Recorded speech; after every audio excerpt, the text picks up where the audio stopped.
These microphones are from completely different planets. In a previous video, I was comparing two microphones and I said that they are from different neighborhoods. Well, these ones are about as far apart from each other as you could possibly get.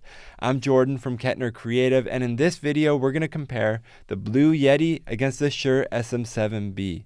We have a USB microphone against an XLR microphone. We have a condenser microphone against a dynamic microphone. We have one with multiple pickup patterns built into it and one with just a cardioid pickup pattern built into it. In this video, we're going to walk through all those differences, and at the end of this video, I'm going to give a recommendation to you as to which microphone might be best for you.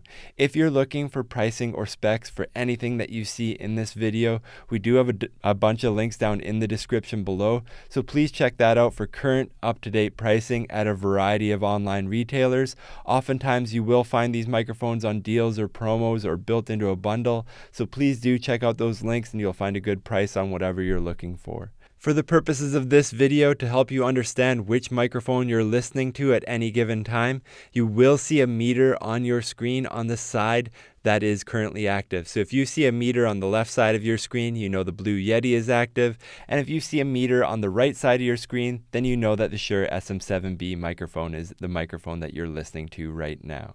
Now, before we get into the practical tests with these microphones, let's quickly talk about the specs of either microphone. The Blue Yeti is a USB microphone that is a condenser mic. It has a cardioid, a figure 8, an omnidirectional, and a stereo pickup pattern available to it. For this video, we're going to leave it in cardioid mode for the majority of the time, just because that's where I am, so that's what you'll be able to hear when you're listening to this microphone. It doesn't make a lot of sense for us to put this in omnidirectional mode right now for the point of this video. Obviously, it's just going to be better if it's directed at my mouth. It's a side address microphone. It has a frequency response of 20 Hz to 20 kHz. It doesn't have a published impedance or sensitivity, and it weighs about 2.2 pounds or 1 kilogram. The Shure SM7B is a dynamic XLR microphone. It is a top or end address microphone with a frequency response of 50 Hz to 20 kHz. It has an impedance of 150 ohms. It has a sensitivity of -59 dB. It has a weight of 1.69 pounds or 766 grams. Now, in terms of overall build quality of both of these microphones, the Blue Yeti has a big all-metal design here. It has buttons on both sides. It feels like they're built really well. On the back of the microphone, you can select the gain or the volume of this microphone and the pickup pattern that you want to use. On the front of the microphone, you do have a mute switch and a volume knob for the headphone volume. On the bottom of this microphone, there's a headphone jack.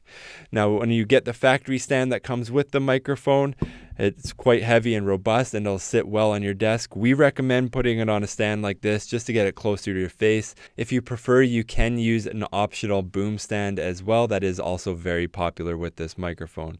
Another accessory that we do recommend, we don't think that this microphone has very good plosive protection, so any type of windscreen that you could put on.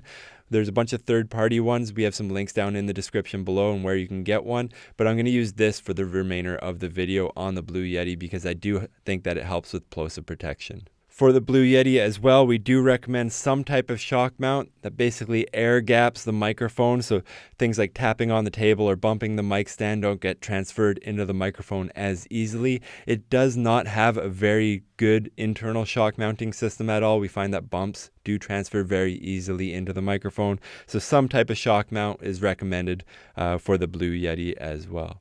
Now, for the Shure SM7B, it is all metal design as well. It's a dynamic microphone, so inherently it is a lot more rugged than the Blue Yeti, which is a condenser microphone. Just the internal components and how a condenser microphone works is a lot more sensitive. It's not quite as durable as a dynamic microphone, so the Shure SM7B has that going for it. There are two different foam windscreens that come with the microphone. I have the bigger one on it right now. This is the one that Shure does recommend for doing up close vocal recording with. On the back of the microphone, there are two options. One is to turn on a built-in high pass filter, and the other option there, if you turn it on, it gives a mid-frequency boost to increase vocal clarity as well. The mounting of this microphone, it does have a classic kind of yoke-based mounting system. It has some built-in cable management as well, so the XLR cable just pops out the bottom, which is nice and convenient. So comparatively, both microphones have pretty nice cable management. You can just tape them to whatever stand you're using to keep it nice and clean and run the cables wherever you need to for your recording. Now, if you're recording with either one of these, there's a good chance that you're probably wanting to record some sort of live stream, podcast or broadcast or something like that. So we're going to do some background noise tests now with both microphones. So this is what the Blue Yeti sounds like if you're doing some typing on what I would describe as an average laptop keyboard. Now I'm going to stop for a second just so you can hear what that sound sounds like. And this is what the Shure SM7B sounds like when you're tapping on an average laptop keyboard. And this is what it sounds like when I stop talking. And this is what the Blue Yeti sounds like if you're clicking a pen or working at your desk while you're doing a recording. And this is what the Shure SM7B sounds like if you're clicking on a pen on your desk while you're recording. And this is what the Blue Yeti sounds like if you're fidgeting with paper or plastic during your recording. And this is what the Shure SM7B sounds like if you're fidgeting with plastic or paper while you're recording. This is what the Blue Yeti sounds like when you're about a fist away from the microphone. This is the distance that we recommend sounding best with this microphone. Please don't leave it on the factory stand about a foot away from you. It won't sound good no matter what when it's trying to record at that distance. Get this microphone within a fist of your mouth for best results. So this is what it sounds like when we're about that far away from the microphone. And this is what it sounds like when we get right up inside the proximity of this microphone. Next, this is what it sounds like when you're about a fist away from the Shure SM7B. Again, we do recommend keeping this within a fist of your mouth. This microphone will be extremely quiet if you are anywhere farther away than that, so keep it within this distance.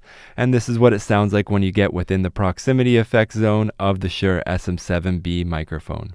Okay, so we have the testing done with all these microphones. Now, what do I actually think about these microphones?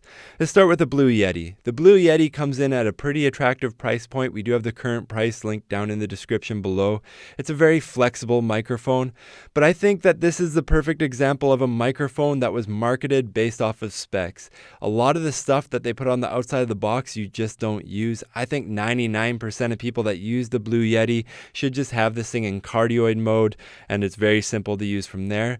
I wish that they would have spent the money from those extra features of this microphone on building a stand that could get a little bit closer to your face or improving the plosive protection or things like that. So in terms of overall build quality and features into this microphone, I would have probably, allocated those feature tokens, if you will, into different categories or different areas of the microphone.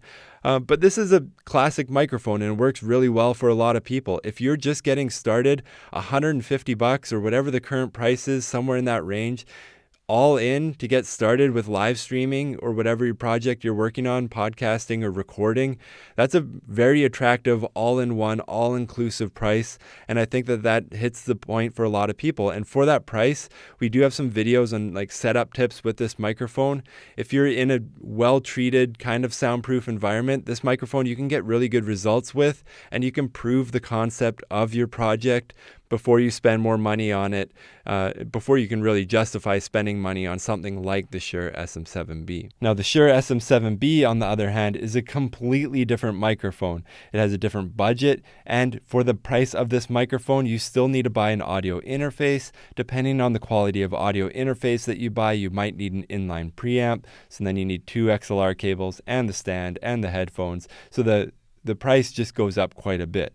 That being said, there is value in the price. That price for this microphone is justified. There's a reason that it's a classic broadcast dynamic mic, and it's the end game mic for a lot of people who record podcasts or voiceovers or videos like this one. It's high quality and high noise rejection make it very desirable, and you can count on this microphone every single day to do its job. Now, we've been following the Blue Yeti community for quite a while now, and it's littered with people saying, I have USB issues. If I bump the microphone, the power disconnects, it resets, I need to restart my computer. So there's a bunch of those kind of issues. I don't think those are common by any stretch. I mean, if you sell 1 million microphones, you're going to get some of that. This is by far the best-selling USB microphone in the world. So I don't knock it too hard, but those are some issues that people have with the microphone. So I would say this. It's a condenser microphone, so it will sound pretty good in a well-treated soundproof room. A dynamic microphone will be a lot more forgiving for those types of untreated, unsoundproofed rooms. So I think that's one basis to make the decision on if you're only looking at these two mics. If you have an untreated space, get the SM7B. And if you have a very nice studio that sounds great, then the Blue Yeti will be a good fit for you. Other than that, it really depends what you're doing. A condenser microphone is generally lended to sounding a lot better in a variety of instruments and recording kind of topics or subjects. This is kind of a vocal specialist. People do use it on kick drums and guitar amps and that type of thing, but the SM7B is a broadcast dynamic mic. That's what it's designed for. It's a vocal recording specialist. The Blue Yeti, if you look at the EQ profile or the frequency response graph on the Blue Yeti, you can see that all the chops that are made in this frequency response graph are made for clarity. That's what it's going for, just to try cut and grab the core of your voice. If you look at the frequency response graph of the Shure SM7B, they're going for full warm tone. That broadcast dynamic chops out whatever kind of noise they could chop out of it as well, which makes it effective in a lot of environments. So to sum it all up, I would say if you have a limited budget and you're looking for an all-rounder microphone that'll get you started with your project, the Blue Yeti is a really great option. The SM7B, on the other hand, is kind of the end game mic. Once you have your project developed and you know that it's making enough money to justify the money on the SM7B and the interface and all the other required equipment, this is kind of the direction that you want to finish on. I think you'll be really happy with the results, especially if you're doing talking head stuff like I'm doing in this video. We use this microphone as a default really in a lot of our videos just because of how good it is. So I hope this video helps you answer the question. If you do have any other questions, please leave a comment down in the comments section below. And if you do want to see pricing or specs again for anything that you see in this video, the microphones or the accessories that we have here, we do have links to all that as well. And if you want to see more videos like this in the future, please like and subscribe.